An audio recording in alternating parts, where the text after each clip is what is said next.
Psych majors, welcome back. We have another psychology-themed cartoon coming your way.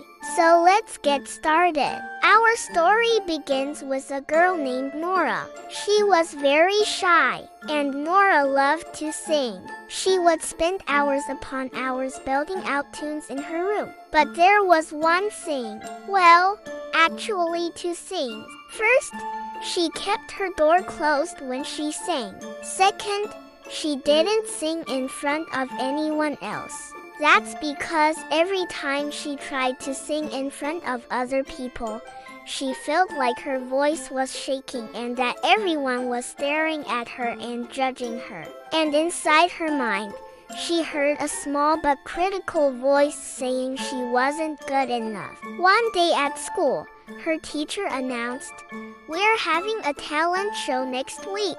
The whole class got excited. Nora froze. Inside her mind, she heard the small voice again, but now it was louder. "You're not good enough." Suddenly, a dark gray storm cloud appeared above her head. It whispered loudly, "You can't do it. You're not good enough." A single tear rolled down her cheek.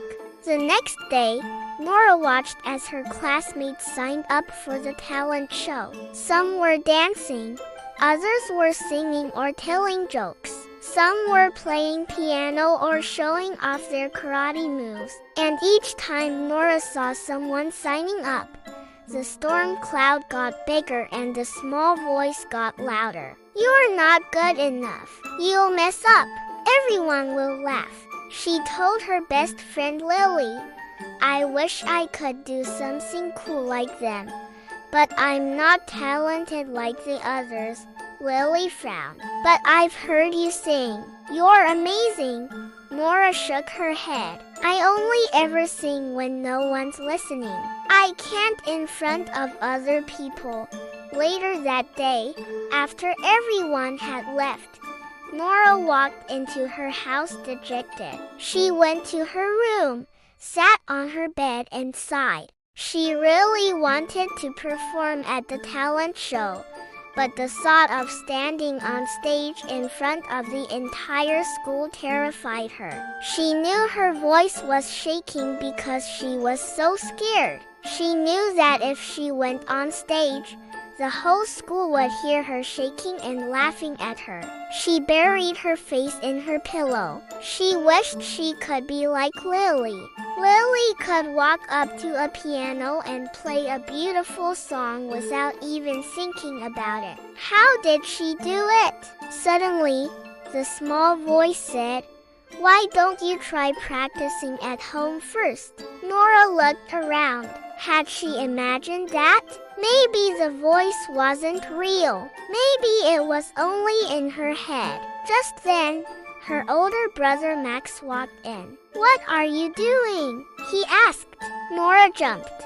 "Oh, nothing," she said quietly. "You sure?" Max asked. "You've been sitting here for an hour just staring at your bed. Are you okay?" Nora took a deep breath. "Well, I was thinking of trying out for the talent show, but I don't think I'm good enough." Max raised an eyebrow. "How do you know? You never practice."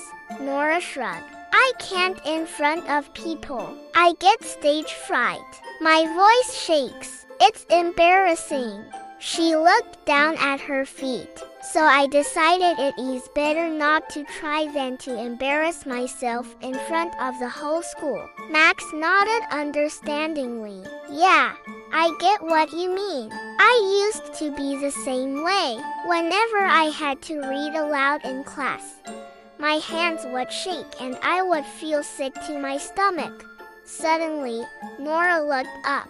"You did? Really?" Max chuckled. "Yep. But you know, all those times I felt sick to my stomach and like I couldn't do it. It was all in my head. The voice in your head isn't always right, you know." He scratched his chin thoughtfully. "What do you suggest?" Nora asked. Max smiled. "Well, Why don't you try singing in front of just one person first? If you can do it in front of one person, then maybe you could do it in front of two.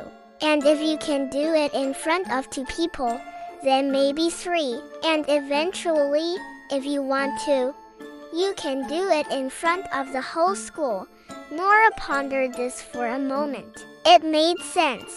She could start by singing in front of just one person.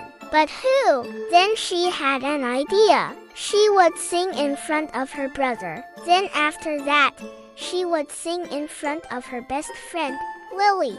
After that, she would sing in front of her mother. And after that, maybe she would be ready for the talent show. So that's what she did. That evening after dinner, while Max was reading the newspaper and her mom was washing the dishes, Nora started singing. Her voice was shaking at first, but slowly it began to calm down. When she finished, Max and her mom clapped. "Great job, Nora," her mom said. "You're getting better." Max nodded. "Yeah, you're ready for two people now," he said with a wink.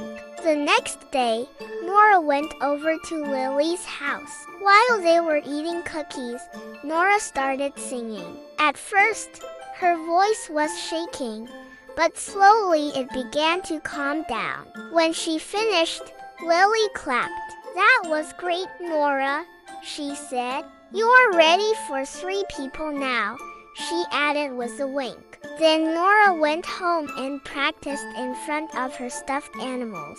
She sang and danced and told jokes and played the ukulele. At first, her voice was shaking, but slowly it began to calm down. The storm cloud above her head began to shrink. The next day, Nora went to school. The talent show was the next day. Now, she was a bit nervous, but she was ready.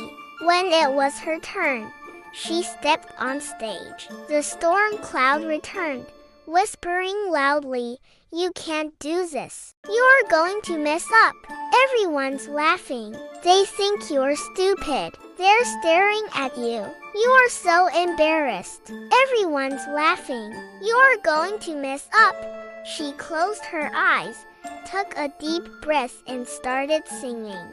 Her voice was shaking at first, but slowly it began to calm down. She opened her eyes. The audience was silent. She finished her song. Then a single clap broke out. Then more and more until the whole audience was clapping and cheering. The storm cloud vanished completely. Backstage, Nora hugged Lily. "You were amazing," Lily said. "Thanks," Nora replied. "You were amazing too." And here's the moral of the story. Sometimes the loudest voice in your life is the one in your head. But you can learn to talk back and say, "I can do it."